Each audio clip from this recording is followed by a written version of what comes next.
آج کل یہ مسئلہ کافی زور و شور سے چل بھی رہا ہے کہ اہل تشیع مکتبہ فکر جناب صدیق اکبر رضی اللہ تعالیٰ عنہ کو ان الفاظ سے پکارا کرتے تھے، ان الفاظ میں ان کا شمار کیا کرتے تھے جو عام آدمی نہیں استعمال کر سکتا۔ اب ہم دیکھ رہے ہیں کہ دیکھا دیکھی اہل سنت کے کئی علماء کرام ان کے جواب میں جناب فاطمہ زہرا سلام اللہ علیہا کے لیے بھی ایسے الفاظ استعمال کر رہے ہیں جو ایک عام آدمی اپنی زبان پر نہیں لا سکتا۔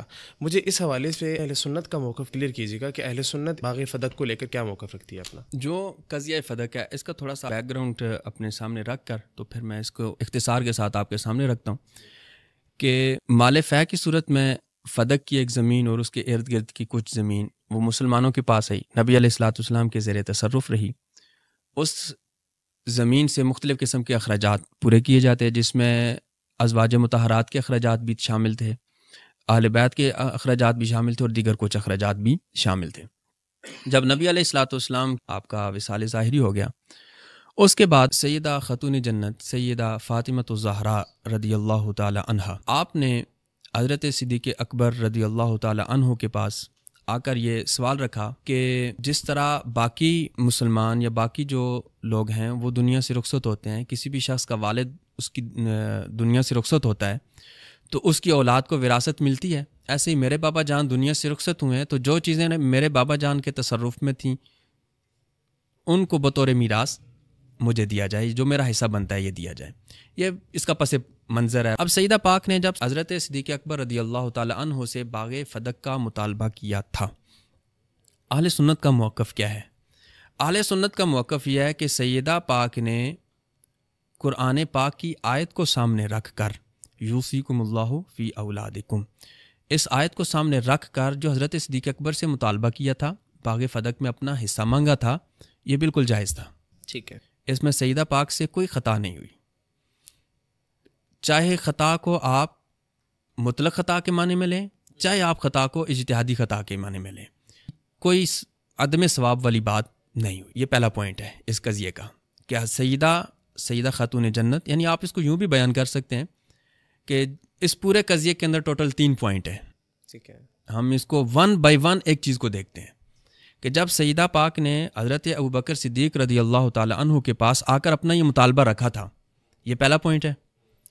دوسرا پوائنٹ یہ آتا ہے کہ حضرت صدیق اکبر نے سیدہ پاک کے مطالبے کو سننے کے بعد انہوں نے نبی علیہ الصلوۃ والسلام کی ایک حدیث ان کو پیش کی، ان کو سنوائی کہ نبی علیہ الصلوۃ والسلام نے ارشاد فرمایا کہ ہم جو معاشر انبیاء ہیں، گروہ انبیاء، لا نورثو، ہماری وراثت جاری نہیں ہوتی۔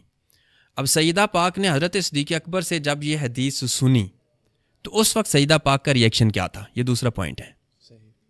تیسرا پوائنٹ یہ ہے کہ جب سیدہ پاک نے حضرت صدیق اکبر رضی اللہ تعالی عنہ سے حدیث سن لی، اب آپ کے سامنے 2 دلیلیں آ گئیں، سیدہ پاک کے سامنے، سیدہ کائنات کے سامنے، ایک قرآن کی آیت ہے، ایک جو ابھی حضرت صدیق اکبر نے حدیث سنا دی ہے۔ اب تھرڈ پوائنٹ یہ ہے کہ اب ہم نے کس کو لے کے چلنا ہے؟ کیا ابھی بھی آیت کے حکم پر برقرار رہنا ہے یا اب ہم نے حدیث کی طرف منتقل ہونا ہے؟ یہ تھرڈ پوائنٹ ہے۔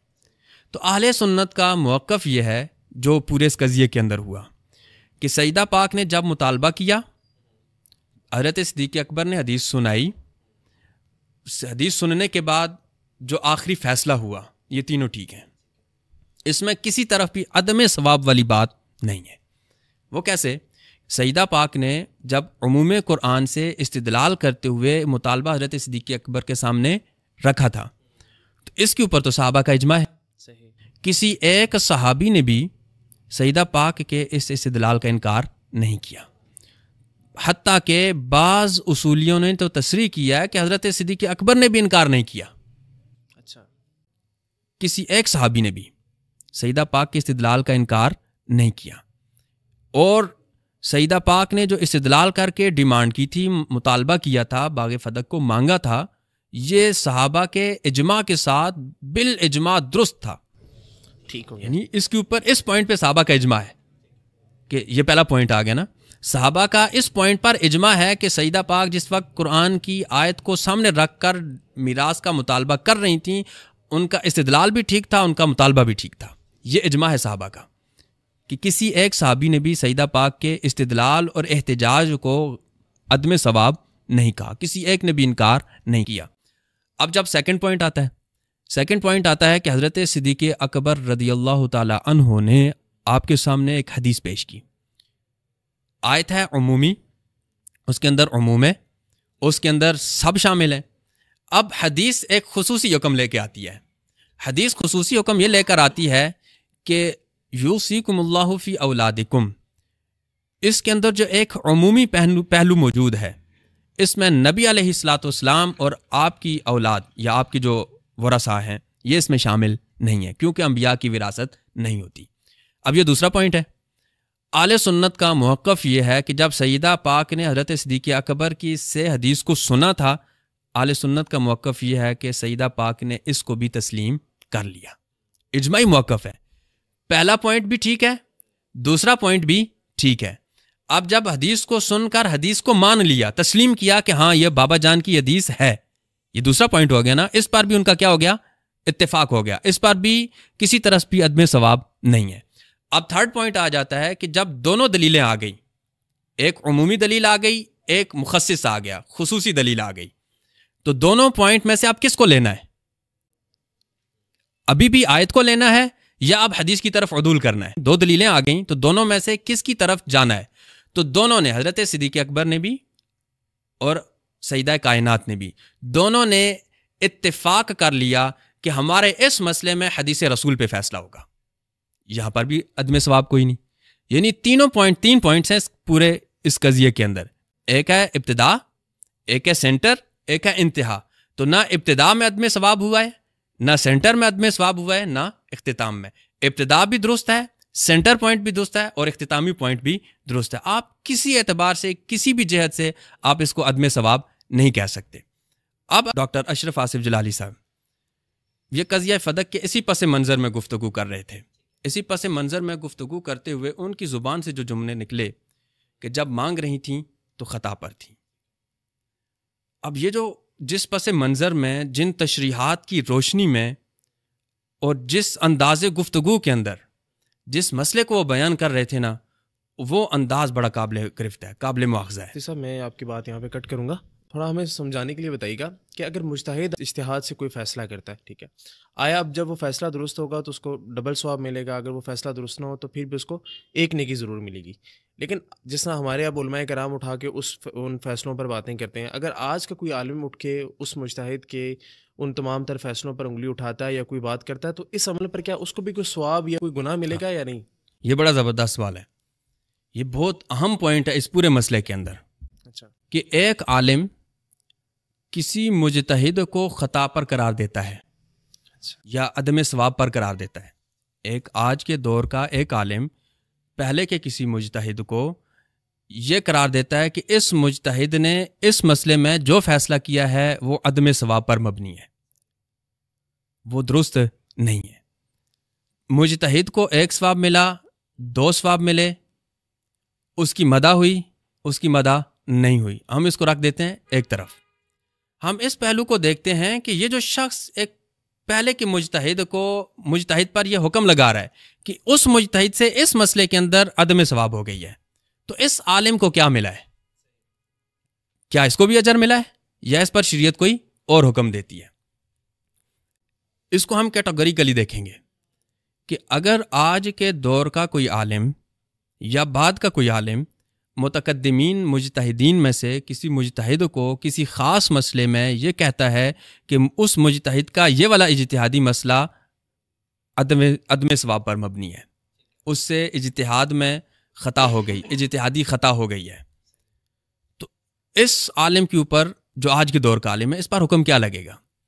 ہم یہ دیکھیں گے کہ یہ جو آج کا عالم ہے جو کسی خاص اسپیسیفک مسئلے میں کسی مجتہد کو یہ قرار دے رہا ہے کہ اس مجتہد سے عدم ثواب ہوا ہے، اس مجتہد سے اجتہادی خطا ہو گئی ہے، آج کا عالم پہلے کے کسی مجتہد کی طرف اجتہادی خطا کو منسوب کرتا ہے. ہم دیکھیں گے کہ وہ مسئلہ کس کیٹیگری سے تعلق رکھتا ہے. اگر وہ مسئلہ ایسا مسئلہ ہے کہ جس کے اوپر مجتہدین کا اجماع ہو چکا ہو، وہ مسئلہ ایسا مسئلہ ہے کہ جس کے اوپر مجتہدین کا اجماع ہو چکا ہو، تمام مجتہدین نے اس پر اتفاق کر لیا ہے اور وہ مسئلہ قطعیات کے قبیل میں سے ہے، یعنی ایسا مسئلہ ہے کہ جو شریعت میں قطعی ہے. اگر ایسے کسی قطعی اجماعی اتفاقی مسئلے پر کسی مجتہد پر یہ قول کرے گا کہ اس مجتہد کا یہ فیصلہ درست نہیں ہے ایسے مسئلے میں, اچھا, تو آج کا یہ شخص اس مسئلے میں مجتہد کو اجتہادی خطا پر قرار دینے کی وجہ سے اسلام سے خارج ہو سکتا ہے. اللہ اکبر, مفتی صاحب بہت بڑی بات کر رہے ہیں ویسے. میں اس کی آپ کو ایک مثال دیتا ہوں. اس کی مثال مثلاً آج کے دور کا اگر کوئی شخص یہ کہتا ہے کہ امام ابو حنیفہ, امام شافعی, امام مالک رحمہم اللہ, انہوں نے اپنے اجتہادی بصیرت کی روشنی میں نمازوں کی جو رکعتیں بیان کی ہیں کہ فجر کے 2 فرض ہیں, ظہر کے 4 فرض ہیں, عصر کے 4 فرض ہیں, مغرب کے 3 اور عشاء کے 4 فرض ہیں, یہ ان کی اجتہادی بصیرت ہے. اچھا, انہوں نے شریعت کے اندر اجتہاد کر کے اتنی رکعتوں کو فرض سمجھا ہے. اگر آج کا کوئی بندہ یہ کہتا ہے جی کہ قرآن پاک نے تو اقیم الصلاۃ کہا تھا, اس میں تو کوئی رکعتوں کی تعداد نہیں ہے, لہٰذا رکعتوں کی کوئی تعداد نہیں ہے, یہ بس مجتہدین کا ایک اجتہادی مسئلہ ہے. اچھا, ہر بندے کو اپنی مرضی حاصل ہے, وہ جتنی مرضی رکھتے پڑھ لے. اب اس مسئلے کے اندر وہ مجتہدین کو اجتہادی خطا کی طرف منسوب کر رہے ہیں, تو کیا ہم یہ کہیں گے کیونکہ وہ مجتہدین کی شان بڑھا رہا ہے مجتہدین کو ایک اجر مل رہا ہے؟ نہ, ہم اس پہ دیکھیں گے کہ کس مسئلے میں مجتہد کو خطا کہہ رہا ہے. وہ ایسے مسئلے میں مجتہد کو اجتہادی خطا کی طرف منسوب کر رہا ہے جو مسئلہ شریعت کے اندر قطعی ہو چکا ہے, وہ مسئلہ شریعت کے اندر اجماعی ہو چکا ہے, جس کے اوپر قطعی اعتبار سے مجتہدین کا اجماع ہو چکا ہے. اس مسئلے میں ایک مجتہد کو اجتہادی خطا پہ منسوب کر رہا ہے, تو اس کا مطلب مجتہد کو اجتہادی خطا پہ کہنے کا مطلب یہ ہے کہ یہ مسئلہ درست نہیں ہے, تو یہ شخص تو اسلام سے خارج ہو جائے گا. آیا ابھی جو لوگ یہ کول کر رہے ہیں وہ اسلام سے خارج نہیں, جو موجودہ مسئلہ ہے نا یہ قطعیات میں سے نہیں ہے. اچھا, میں اسی کی طرف آ رہا تھا. جو موجودہ یہ مسئلہ ہے یہ اجماعی مسئلہ ہے لیکن قطعیات میں سے نہیں ہے. یہ اس کے اندر وہ اسلام سے خارج ہونے والا پہلو نہیں ہوتا. یہ کس قبیل میں سے ہے, یہ کس کیٹیگری سے تعلق رکھتا ہے, میں آپ کو اس کی تھوڑی سی ڈیٹیل دیتا ہوں چونکہ تاکہ کسی قسم کی کوئی الجھن سامعین کے دماغ میں الجھن نہ رہے. یہ والا جو پہلو ہے نا کہ مجتہد کو کسی ایسے مسئلے میں اجتہادی خطا پر قرار دینا جو اتفاقی ہو, جو قطعی ہو, وہ یہاں پر نہیں پایا جاتا. اس میں سیکنڈ, تھرڈ یا فورتھ ان صورتوں میں سے کوئی ایک صورت آئے گی. صحیح. اب دیکھیں ایک شخص نے مثلاً یہی ہم اسی مسئلے کو لیتے ہیں, ڈاکٹر اشرف آصف جلالی صاحب نے جب سیدہ پاک کے حوالے سے یہ جملے بولے تو ہم ان جملوں کے دونوں پہلوؤں کو لے لیتے ہیں. جملے کے اندر 2 پہلو ہیں نا, ایک جو ہے جو جملے انہوں نے اپنی زبان سے بولے تھے صحیح, جس وقت وہ اپنی پہلی گفتگو کر رہے تھے بالکل شروع کے اندر آغاز میں, جو بالکل سوشل میڈیا پہ مشہور ہوئے اور بڑی تیزی کے ساتھ مشہور ہوئے, جس نے اہل ایمان کے دل کو چھلنی کر دیا, بہت سارے اہل علم کو تشویش میں مبتلا کر دیا اور کئی اہل علم نے ان کو قابل مواخذہ بھی سمجھا. وہ جو جملے تھے نا ابتدائی جملے کہ جب مانگ رہی تھیں تو خطا پر تھیں. اب آپ اس عبارت کا اس پوری تقریر کا ایک فلو دیکھیں. شریعت کے اندر احکام جب بیان ہو رہے ہوتے ہیں بہت سارے حکم تو ایسے ہوتے ہیں کہ جس میں ہم لفظوں کی گرفت لیتے ہیں کہ بندے نے لفظ کیا بولے ہیں, اس کا حکم کیا ہے. بعض دفعہ ایسی صورتحال آتی ہے, ایسی احکام بھی آتے ہیں کہ شریعت لفظوں کے ساتھ ساتھ پورا سنیریو بھی دیکھتی ہے, صورتحال بھی دیکھتی ہے, کیونکہ قانون یہ کہ ان للحالت من الدلالہ کما للمقالہ, کہ جو صورتحال ہے, جو سنیریو بنا ہوا ہے, جو سیاق و سباق ہے, انداز گفتگو ہے, گفتار ہے, جو تشریح ہے, کس پس منظر میں گفتگو ہو رہی ہے, اس کے ساتھ تشریحات کیا کی جا رہی ہیں, پھر اس کے اوپر بندے کا اپنا لب و لہجہ, انداز تکلم اور گفتار کیسی ہے, یہ ساری چیزیں بھی میٹر کرتی ہیں. صحیح. اب جب یہ ابتدائی طور پر یہ جملے آئے تو ابتدائی طور پر یہ جملے قابل مواخذت ہیں. تمام اہل علم, میں نہیں کہہ رہا, اس وقت جس بندے نے بھی سنا قابل مواخذہ سمجھا, اس نے سمجھا کہ یہ جملے درست نہیں ہیں. کیوں؟ کیونکہ ان جملوں کا فرسٹ امپریشن نیگیٹو تھا, فرسٹ امپریشن نیگیٹو تھا, اور یہ اتنا نیگیٹو تھا کہ حتیٰ کہ خود ڈاکٹر صاحب کو بھی محسوس ہوا, اسی وجہ سے انہوں نے تعبیر کیا ہے.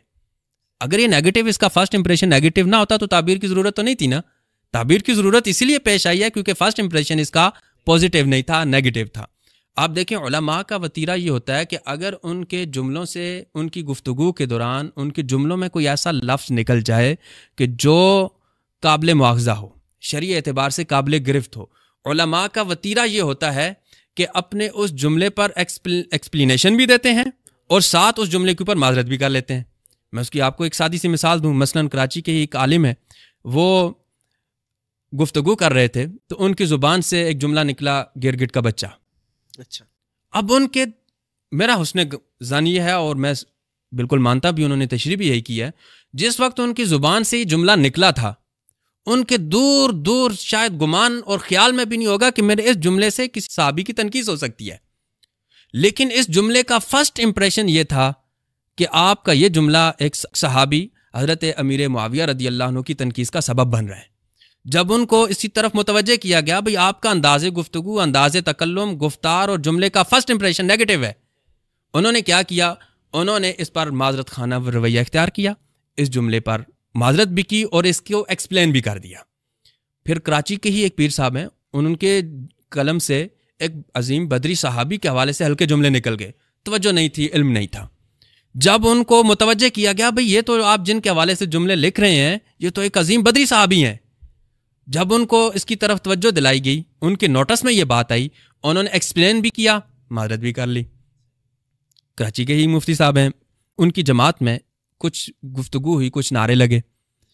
اب وہ دیکھیں نعرے ایسے تھے کہ ان نعروں کے اندر اس کو ایکسپلین کیا جا سکتا تھا، اس کے اندر انٹرپریٹیشن کی بالکل گنجائش موجود تھی، لیکن فرسٹ امپریشن نیگیٹو تھا. فرسٹ امپریشن اس کا نیگیٹو تھا. انہوں نے کیا کیا؟ اس کو ہلکا سے ایکسپلین کرنے کے بعد انہوں نے کہا جی کیونکہ اس کا پہلا تاثر غلط ہے لہٰذا ہم اس پر معافی چاہتے ہیں. اسی طرح پنڈی سے صاحب کی زبان سے ایسے جملے نکلے کہ جن کو علماء نے، درد دل رکھنے والوں نے قابل مواخذہ سمجھا. جب ان تک یہ بات پہنچائی گئی، ان کے نوٹس میں آئی، انہوں نے ایکسپلین کیا، معذرت کر لی. سیم یہی ڈیمانڈ تھی ڈاکٹر اشرف آصف جلاری صاحب سے. ٹھیک ہے بھئی آپ نے جو جملے جس فلو میں بولے ہیں، جس انداز تکلم کے اندر، انداز گفتار کے اندر بولے ہیں، وہ انداز گفتار، وہ فلو قابل مواخذہ ہے. اس فلو کی وجہ سے جو ایک فرسٹ امپریشن جا رہا ہے نا، مبادر الی ذہن مفہوم ہے، وہ جو فرسٹ امپریشن ہے نا وہ بہت نیگیٹو ہے. آپ کو دو جملے بولیں، میں اس پہ معذرت چاہتا ہوں، میں ان جملوں کا جو ایک نیگیٹو اثر گیا ہے نا میں اس پہ رجوع کرتا ہوں. صحیح. تو ایک دو جملے بولتے تو تاکہ اس نیگیٹو اثر کا وہ جو اثرات تھے، جو ایک قابل مواخذہ تھا، وہ معاملہ ختم ہو جاتا. لیکن ڈاکٹر صاحب نے ایسا نہیں کیا. علماء کا وتیرہ کیا تھا؟ ایکسپلین پلس معذرت. انہوں نے کیا کیا؟ اپنے اس جملے کو کسی کے مشورے پر ایکسپلین کیا، جسٹ ایکسپلینیشن کیا ہے.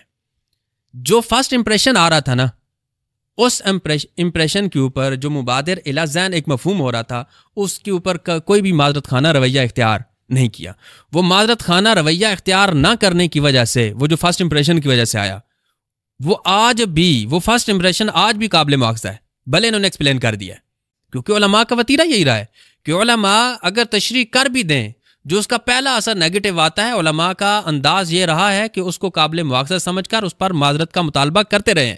تو وہ سیم ٹو سیم آج بھی ان کے اوپر ہے. اب آ جائیں سیکنڈ فیز پہ. مفتی صاحب یہاں پہ یہ بات آپ کی واضح کروانا چاہتا ہوں، مطلب آپ یہ کہنا چاہ رہے ہیں کہ اگر وہ خطا اجتہادی کا قول کر بھی رہے ہیں لیکن انہوں نے پہلے جو خطا کا قول کیا اس پر ان پر ابھی بھی رجوع واجب ہے، ابھی بھی ان پر، اس پر معذرت خانہ رویہ اختیار کرنا ابھی بھی واجب ہے. علماء کا وتیرہ یہی ہے. ٹھیک ہے. کیونکہ اس سے پہلے علماء نے یہی کہا ہے اور شریعت کا مطالبہ بھی یہی ہے کہ کیونکہ شریعت ہمیں ان کاموں سے بچنے کا حکم دیتی ہے جو شک میں مبتلا کرتے ہیں. دا ما یریبک الی ما لا یریبک. جو کام شک میں مبتلا کریں نا، اس کو چھوڑ کر اس کی طرف جاؤ جو شک میں مبتلا نہ کریں. تو اس کی روشنی سے ابھی بھی وہ جو پہلا امپریشن ہے ابھی بھی قابل مواخذہ ہے. اس کے اوپر انہیں ابھی بھی چاہیے تھا وہ ایکسپلین کرتے کہ وہ جو ایک نیگیٹو اثر گیا ہے اور بہت نیگیٹو اثر گیا ہے، حتیٰ کہ اتنا گیا کہ بعض ویڈیو میں، بعض اپنے بیانات میں ان کو وہ تسلیم بھی کرتے ہوئے ہلکے پھلکے نظر آتے ہیں. تو اس پہ انہیں معذرت خانہ رویہ اختیار کرنا چاہیے. اب آ جائیں ہم سیکنڈ فیز پہ. اب انہوں نے یہ کہا کہ میری خطا سے مراد خطائے اجتہادی تھی. یعنی ہم اس فلو کے اندر اس عبارت کا مفہوم یوں سمجھ لیتے ہیں کہ وہ یوں کہنا چاہ رہے ہیں کہ جو میں نے وہ جملہ بولا تھا، آپ اس کو اس جملے میں نہیں، آپ اس کو اس ٹیکسٹ میں لیں کہ جب وہ مانگ رہی تھیں تو خطائے اجتہادی میں تھی. جب وہ مانگ رہی تھی تو خطائے اجتہادی پر تھیں، یعنی اس کی ایکسپلینیشن کے بعد اس کا مطلب یہی بن جاتا ہے۔ تو اب ہم دیکھتے ہیں کہ یہ جو خطائے اجتہادی کا قول کر دیا ہے یا تعبیر کی ہے، ہم اس کو ایک طرف سائڈ پہ رکھ لیتے ہیں کہ 1 اجر ملا 2 اجر ملے۔ ہم یہ دیکھتے ہیں کہ قائل کے لیے حکم کیا ہے۔ قائل کے لیے اگر کوئی قائل، جیسے میں نے آپ کو بتایا کہ کسی مجتہد کو بعد کا کوئی عالم کسی خاص مسئلے میں خطائے اجتہادی کی طرف منسوب کرتا ہے، تو ہم دیکھیں گے کہ وہ کس مسئلے میں کر رہا ہے۔ ہم اس کو نہیں دیکھیں گے کہ ہر مجتہد سے خطائے اجتہادی ہوتی ہے، وہ تو ہوتی ہے، وہ ہو سکتی ہے، اور مجتہد سے خطائے اجتہادی ہو سکتی ہے، لیکن جب ہم کسی خاص مسئلے میں کہیں گے بھئی اس مسئلے میں خطائے اجتہادی ہوئی ہے یا اس مسئلے میں خطائے اجتہادی نہیں ہوئی ہے، ہم اس مسئلے کو دیکھیں گے وہ مسئلہ کس کیٹیگری سے تعلق رکھتا ہے۔ اگر وہ مسئلہ قطعیات سے تعلق رکھتا ہے، آپ کسی ایسے مسئلے میں مجتہد کو خطائے اجتہادی پر قرار دے رہے ہیں جو مسئلہ قطعیات سے تعلق رکھتا ہے، اجماع بھی ہو چکا ہے، قطعی بھی ہو چکا ہے، تو وہ شخص اسلام سے خارج ہو جاتا ہے۔ اس کی مثال میں نے آپ کو نماز کی رکعتوں کی دی، لیکن ہمارا یہ مسئلہ اس سے تعلق نہیں رکھتا۔ اب سیکنڈ اس کی کیٹیگری آتی ہے کہ جس مسئلے میں آپ کسی مجتہد کو خطائے اجتہادی پر قرار دے رہے ہیں، وہ والا مسئلہ کیا ان مجتہدین کے درمیان وہ پوائنٹ اجماعی تھا یا اجماعی نہیں تھا؟ صحیح۔ جس مسئلے میں جس خاص پوائنٹ کے اندر آ کر آپ کسی مجتہد کو خطائے اجتہادی پر قرار دے رہے ہیں، ہم دیکھیں گے کہ وہ پوائنٹ کیا مجتہدین کے درمیان بالاتفاق اجماعی ہے یا اختلافی ہے، وہ پوائنٹ۔ اب ہم دیکھتے ہیں کہ یہ جو فدق کا مطالبہ تھا یہ کس کیٹیگری میں فال کرتا ہے۔ تو جب ہم دیکھتے ہیں کہ سیدہ پاک کا مطالبہ کرنا، دیکھیں ایک نا مطالبہ کرنا، آپ کو جیسے میں نے کہا کہ 3 پوائنٹ ہے، ایک ہے مطالبہ کرنا، ایک حضرت ابوبکر سے حدیث سن کر اس کو حدیث کو مان لینا، تیسرا پھر اتفاق کر لینا، 3 پوائنٹ آ گئے۔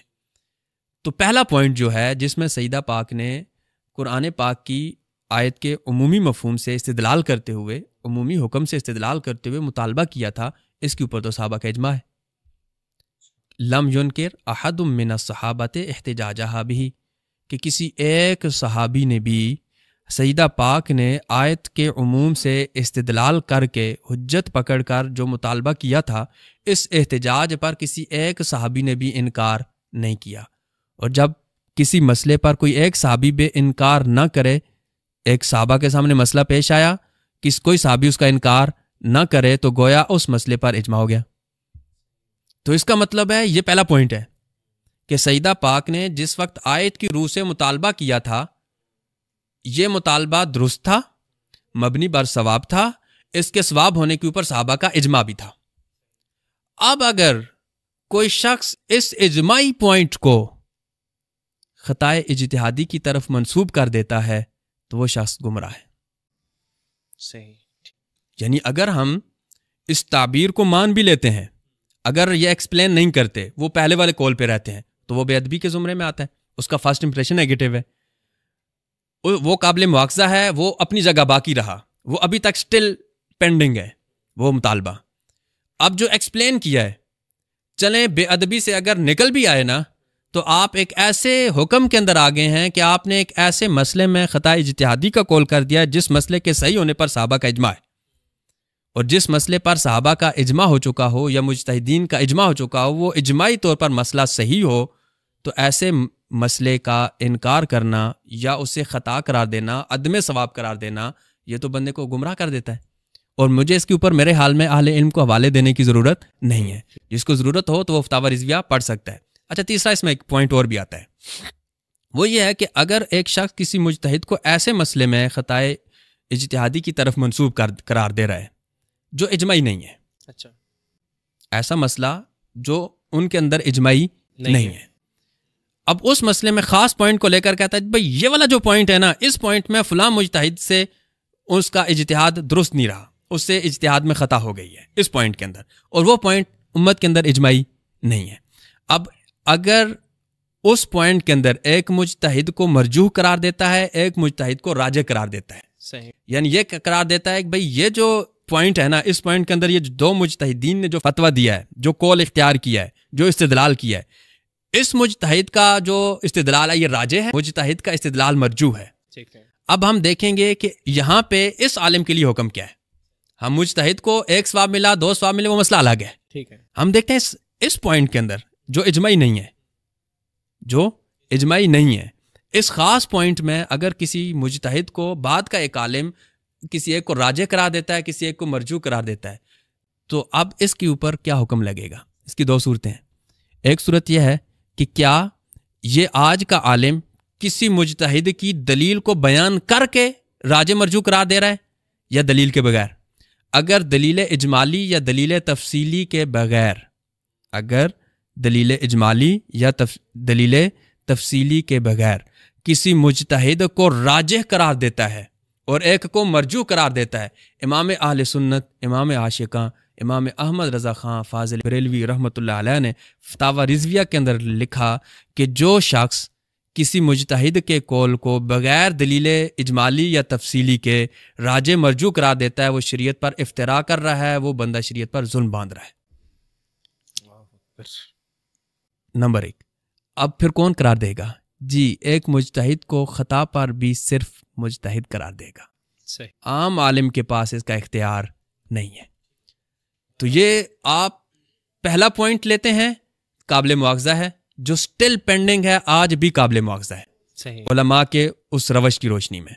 اگر آپ سیکنڈ فیز لے لیتے ہیں، اس کی تعبیر کو لے لیتے ہیں، انٹرپریٹیشن کو لے لیتے ہیں، تو وہ ابھی بھی سیکنڈ پوائنٹ پہ کھڑی ہے کہ آپ نے ایسے پوائنٹ میں سیدہ کو عدم ثواب کی طرف منسوب کیا ہے کہ جو پوائنٹ صحابہ کے درمیان اجماعی طور پر درست ہے۔ یہ میرا علماء سے سوال ہے، بڑے مفتیان کرام سے سوال ہے کہ جب ایک بندہ ایک پوائنٹ اجماعی ہو، اجماعی پوائنٹ کا اگر کوئی انکار کر دے تو وہ خروج عن المذہب لازم آتا ہے، تو یہاں پر بھی کیا وہ خروج عن المذہب لازم آئے گا کہ نہیں آئے گا؟ ہاں، یہاں اسی سے ریلیونٹ ایک اور بات بھی اجمالاً سامنے رہے کہ اگر اسلاف میں سے کسی کا اجماع پر عدم علم، عدم اطلاع کی وجہ سے اجماع کے مخالف کوئی قول یا رائے موجود ہو، تو اولاً جہاں تک ممکن ہو سکے اس کی تعویل و توجیہ بیان کی جائے گی، ورنہ امام اہل سنت کی تحقیقات کی روشنی میں اجماع کے خلاف ایسی آراء اور اقوال متروک و مہجور ہوں گے۔ ٹھیک ہے۔ اچھا مفتی صاحب، میں اسی سے ریلیٹڈ ایک سوال کرنا چاہوں گا۔ کہا یہ جاتا ہے کہ جس طرح سیدہ پاک نے قرآن کریم فرقان حمید کی آیت مبارکہ یوصیکم اللہ سے استدلال کیا، اسی طرح حضرت امیر معاویہ نے بھی ومن قتل مظلوما اس آیت مبارکہ سے جو ہے وہ استدلال کر کے اپنا اجتہاد قائم کیا۔ تھوڑا اس کو بھی واضح کر دیجیے گا کہ یہ دونوں اجتہاد جو دونوں استدلال ہیں، آیا کہ دونوں برابر ہیں، دونوں درست ہیں؟ آپ دیکھیں یہ 2 معاملات آ گئے۔ ایک سیدہ خاتون جنت کا معاملہ آ گیا کہ سیدہ خاتون جنت نے عموم سے استدلال کیا، اور سیدہ خاتون جنت کے عموم سے استدلال کرنے پر صحابہ کا اجماع ہو گیا ہے۔ اب وہ یہ کہا جاتا ہے کہ حضرت امیر معاویہ رضی اللہ تعالی عنہ نے جو حضرت عثمان غنی رضی اللہ عنہ کے لیے قصاص کا مطالبہ کیا تھا، انہوں نے بھی عموم سے استدلال کیا ہے۔ تو کیا یہ دونوں ایک جیسے ہیں یا دونوں الگ چیزیں ہیں؟ میرے خیال میں وہ عالم فاضل عالم ہے، اور اگر کیونکہ انہوں نے ایک ٹارگٹ اپنے دماغ میں سیٹ کیا، کئی بار بندہ ایک ٹارگٹ سیٹ کرتا ہے نا تو انسان کی دماغی فکری صلاحیتیں مفلوج ہو جاتی ہیں، اسے سوچنے سمجھنے سے محروم کر دیتی ہیں۔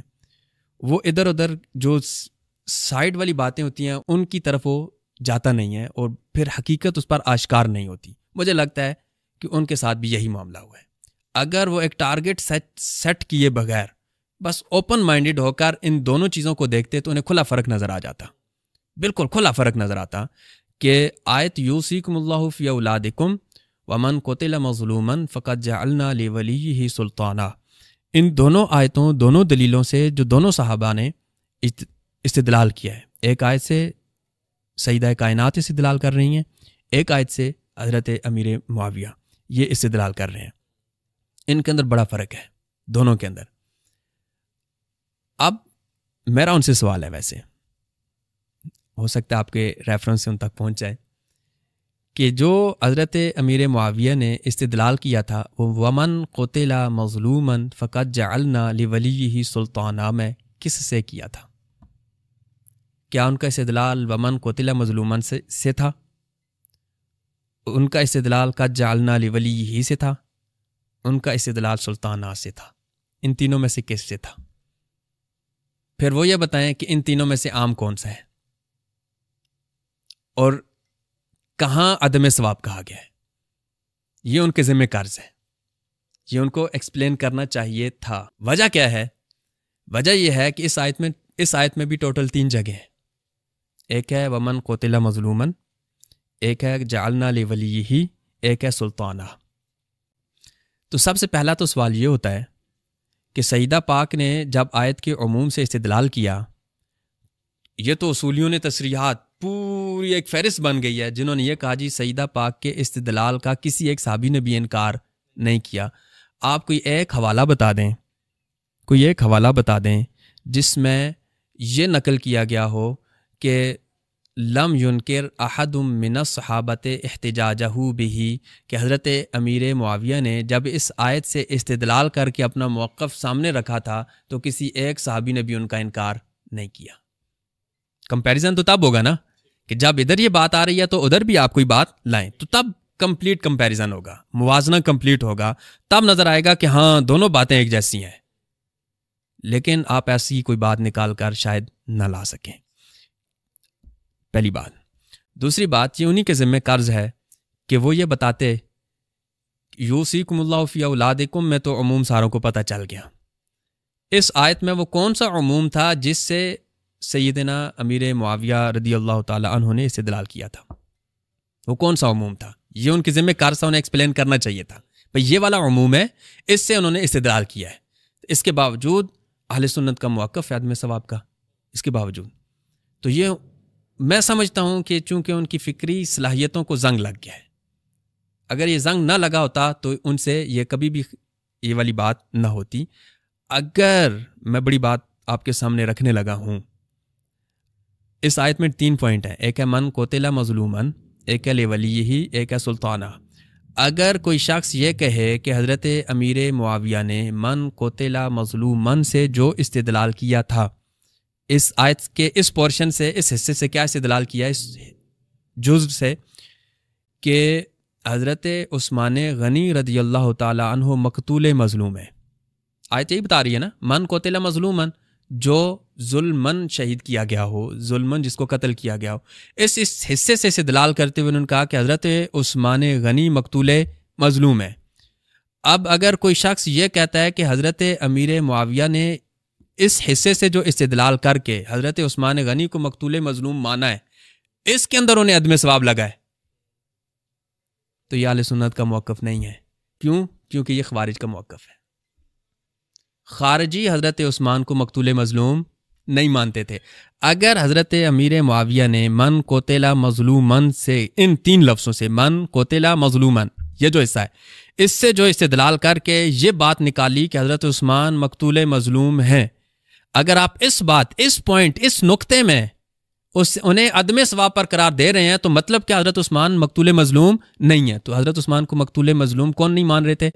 خوارج۔ یہ تو اہل سنت کا مذہب ہی نہیں ہے۔ اہل سنت نے جو عدم ثواب کا قول کیا ہے حضرت، وہ کوئی اور پوائنٹ ہے۔ آپ نے کیا اسمال فارغ کر دیا ہے، وہ 3-4 پوائنٹس اور ہیں۔ وہ کیا ہے؟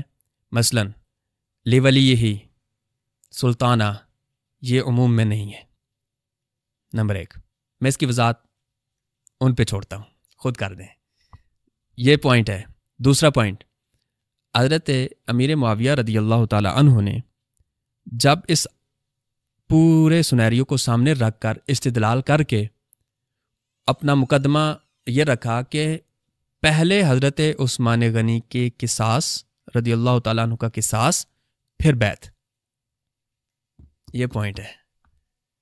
اہل سنت کا موقف یہ ہے کہ آپ خلیفۃ المسلمین کی اطاعت اور فرمانبرداری کو ایسے کسی بھی سنیریو کے ساتھ مشروط نہیں کر سکتے۔ یہ وہ مقام ہے جہاں پہ اہل سنت نے وہ موقف اختیار کیا جس کو وہ حضرت بیان کرنا چاہ رہے ہیں، لیکن انہیں سمجھ نہیں آئی۔ وہ پوائنٹ کچھ اور ہے، اس کو اطلاع کسی اور پہ کر رہے ہیں۔ یہ بہت بڑی فکری غلطی ہے۔ میں سمجھتا ہوں کہ اگر انہوں نے وہ ایک خاص ٹارگٹ ہے، ایک بندے کو بچانا، کسی طرح سے بھی بچانا، وہ ٹارگٹ سیٹ نہ کیا ہوتا تو یہ غلطی وہ کبھی بھی نہ کرتے. میں اس میں اور بھی پوائنٹ بتاتا لیکن میں سمجھتا ہوں کہ اس کی ضرورت نہیں ہے. بس جتنی بات انہوں نے کی ہے اسی حد تک کہ اس میں کم از کم 3-4 پوائنٹس اور ہیں کہ جس کی وجہ سے وہ موقف اختیار کیا گیا ہے. آیت کا یہ والا حصہ اس میں شامل نہیں ہے. مفتی صاحب بہت بہت شکریہ، آپ نے بڑے واضح انداز میں فقہی اور آج کل کے جو معاشرتی مسائل ہیں ان پر گفتگو کی. اللہ تعالیٰ آپ کے علم و عمل میں مزید برکتیں عطا فرمائے.